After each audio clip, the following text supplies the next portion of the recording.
I was really pleased with the way our guys, came out and played in this game today.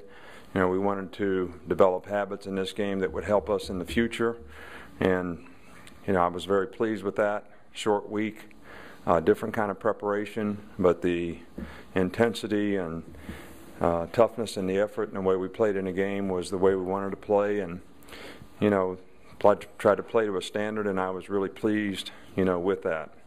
A lot of guys got to play out there. We played as many guys as we possibly could. Some guys that we have at least started to try to redshirt to this point.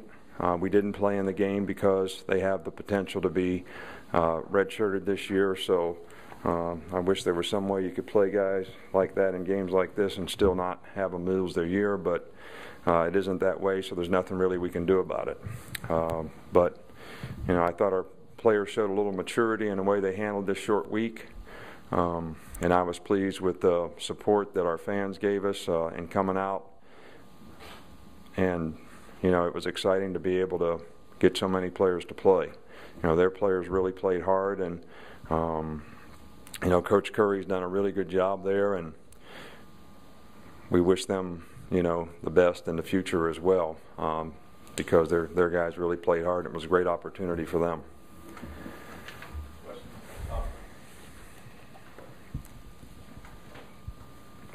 Sorry, the first question's about next week, but you talked about the short week preparation. You got an extra day to get ready for the next game. What is your plan practice-wise, and how do you use that extra day? How can that help? Well, I don't think we're going to use an extra day to practice. I think that we'll have pretty normal practice week. We'll just move it up a day to Sunday. We'll give the players, we got to give the players a day off for this week, which is tomorrow. And then, we'll do some meetings and things like that on Saturday, but we just have to practice on Sunday. What's the prognosis for Trent Richardson and Barrett Jones? Well, I think Trent Richardson's probably good. I think he probably could have played today. He's, made progress in practice. Barrett Jones, we're trying to keep in a boot, hopefully to enhance, the healing process, and we think he'll be able to play, but probably we'll have a better idea of that, come Sunday, just to see what kind of progress that he's making.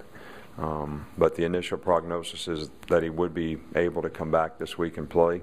I don't think there's any doubt about Trent unless he has a setback some kind of way in practice.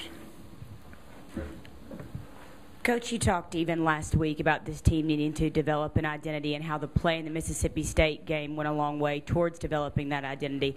I thought there were a lot of examples tonight of unselfish play, including some of the receivers throwing blocks on multiple plays. Would you consider unselfishness a major attribute in the identity of this football team?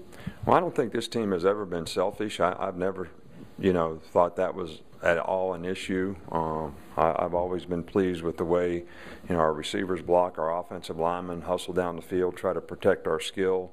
The defensive players, have all gotten along well, and we have not had a lot of selfish decisions made. I think the inconsistency comes from, maturity comes from knowledge and experience, and maybe there have been times this year when we didn't have enough knowledge and experience to play with the maturity that we needed to overcome some tough circumstances playing on the road. And I think that in the last couple games we've shown a little more maturity in terms of the way we prepare, the way we practice, and the things we do, and I think we've played a little better because of it. Coach, wanted to ask you about Brandon Gibson's play in the first half with the touchdown he scored and then recovering a fumble on the next kickoff. And secondly, if you could comment on just overall how you thought the reserves played in the second half. I thought they did a really good job. It was an opportunity to play a lot of players. We got some guys that got to play tonight that probably would have never had an opportunity to play, and that was great, for them. But I was pleased. The experience is good for, the second team guys got to play at least a quarter and a half, and especially on offense. We got to play a lot of guys on defense. That experience is really important, even though they made some mistakes out there. I think that sometimes that's how you learn.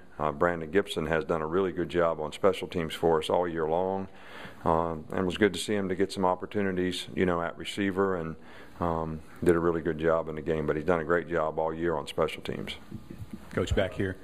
Can you talk a little bit about how Anthony Steen played tonight, and if Barrett isn't able to go next week, how comfortable you are with him there at that guard spot? Well, Anthony played well last week for us. It's hard to tell how the offensive linemen play without watching the film, but I didn't think there was any glaring things that he didn't do correctly in the game, and I'm sure these 2 games of experience will help him if he needs to play, next week against Auburn. But we're hopeful that Barrett will be back, but we're confident that Anthony can do the job if he needs to play. I was going to ask you about some of the mistakes in the first half, how concerned you are about the 55-yard pass play, the kickoff return for a touchdown, and the delay of game. Well, I guess if there was 2 things that you would say was negative about the game, those would be the 2. And out of however many plays are in the game between offense, defense, and special teams, I don't know if it's possible to play a perfect game, but we didn't do a good job in the kickoff coverage. The safeties were out of position and missed the tackle, so that was not a good thing. And I guess it's hard to. That's something that we've worked really hard on and we've made a significant amount of improvement from last year to this year in kickoff coverage, and the kickoff coverage was pretty good other than that play. And they brought the ball back to the field. So, that wasn't good. We didn't manage the, clock very well at the end of the first half and, missed a field goal. So that, really wasn't a real good thing either. What was the other thing that was so bad? It's a 55-yard pass play on the first play they had. Yeah, well, D. Milner made a mistake on that play. They, motioned over and, he had the tight end. His guy went in motion, so he had the tight end. And initially, I think he thought it was a running play because they faked the speed sweep to the guy and took his eyes off his man, and the guy got by him. And it was well-conceived play by them and well-executed. And we made a mental error on it, and it was a big play. So it wasn't very good. But, I thought after that, the defense played, fairly well in the game. Coach, over here, just wondering how long Robbie Zell's been lobbying to go in to play quarterback and how that decision went in. Well, he didn't really lobby to do it. We just wanted to give him an opportunity to do it. He got an opportunity to play receiver. He's a guy that has been a spiritual leader on our team in a lot of ways. Players really like him. He goes on all the trips. We take him on all the trips. He's really an inspirational guy.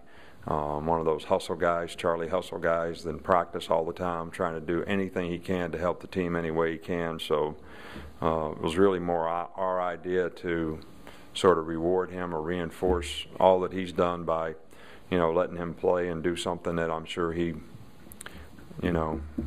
enjoyed the opportunity to be able to do. Coach, just wondered what you thought of AJ's decisions tonight after his spirited coaching from last week. AJ, other than letting 20 seconds go off the clock, down by the goal line when we were no huddle, cost us a play or 2 in the red zone. But, those are all learning opportunities. And, hey, football is a tough game for tough people. It really is. And there's a lot of intensity, and there's a lot of intensity on the sidelines, and there's a lot of intensity in practice. It's the way it is. And I'm really not apologizing for anything I did, to be honest with you. AJ doesn't have a problem with it. Nobody else should have a problem with it. I've been getting patted on the ass since I was 9 years old playing pee-wee football. So, if you don't like that, I guess you should watch a Golf Channel. But that's what football is all about, really. Nick, some people still seem to have a question whether Cam Newton will play next week. Does that affect your preparation at all, and would you like to see him out there? Well, Cam Newton's a great player, and I think that if you're a great competitor, you like to compete against great players. And I've said it on numerous occasions that It would be bad for college football that such a great player who has an opportunity to make to do some significant things individually and collectively for his team, not to be able to play. But at the same time, I don't know much about this situation and don't really spend much time on the situation. But I think we all have a responsibility and an obligation to do things the right way, institutionally and individually. But this is going to be a great game with two great teams, and he's one of the great players on the team. And I'm sure that our players will look forward to competing against a great competitor. Last one with this. You guys had a lot of interceptions tonight. I'm just curious why you think the team has had so many interceptions this season. Well, I'm going to ask you a question. Why do we have so many interceptions and so few fumble recoveries? Sometimes it's just the way it works. But, I do think that one of the critical factors that we look for in defensive backs is guys that have good ball judgment and good ball skills.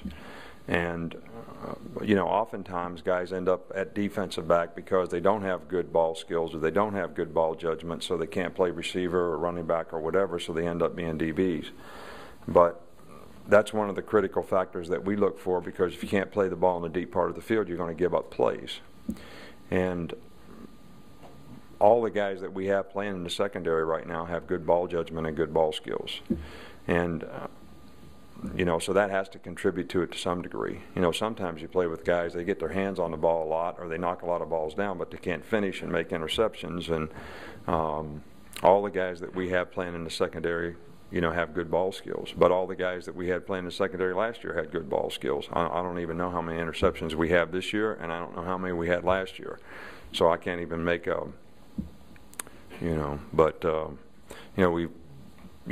sort of focus as a coach on the things you need to improve on, and just like the one bad play in the game today was a mental error that led to a big play. And one of the things that we've need to improve on is the mental errors that we made this year that lead to big plays. A 70-yard pass at LSU on several mental errors. I mean, things like that have been very costly, and it's great to make big plays, and turnovers is certainly a significant factor in outcomes of games, and we want to continue to ball hawk, and we're happy that our guys have gotten those interceptions, but we also need to eliminate the mental errors that give other teams big plays.